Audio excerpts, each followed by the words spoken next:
rejection, rejected, or whatever. So for today's video guys, ayan. Tanong ko lang sa inyo guys. Takot ba kayong i-reject ng mga tao? Takot ba kayo ng rejection guys? Kasi alam nyo na sa panahon ngayon, may mga tao pa rin na natatakot na wala silang mga friends.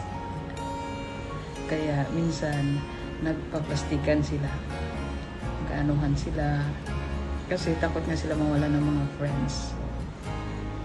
So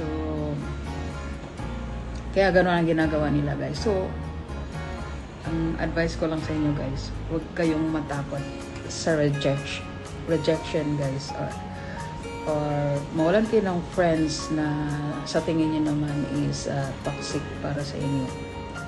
So continue lang guys, kasi habang hindi naman sila nagpapakain sa iyo, who cares, diba? Mabubuhay ka nang wala sila guys. Ang dami-daming tao dito sa ano natin. Ang dami-daming tao sa mundo para maging friends. O diba?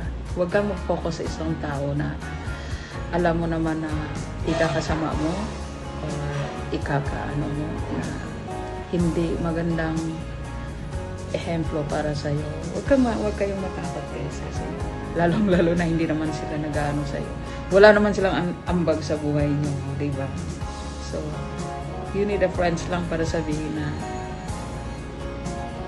ano na sikat ka, or para sabihin na, oy, may friends ako na ganito, ganyan, yun naman, hindi naman mapagkakatiwalaan, di ba?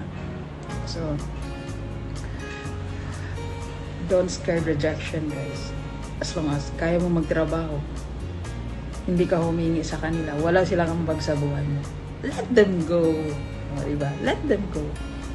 So, ikaw nang ano guys, umiwas, mag-adjust para and explore the world, kasi maraming tao sa mundo na hindi katulad nila.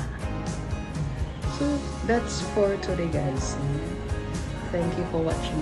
Sana may mapulot talaga, may matutunan. Ayan, hindi naman lahat ng tao guys i-reject kayo, hindi lahat ng mga friends na i-reject kayo, pero we have some. Bye guys.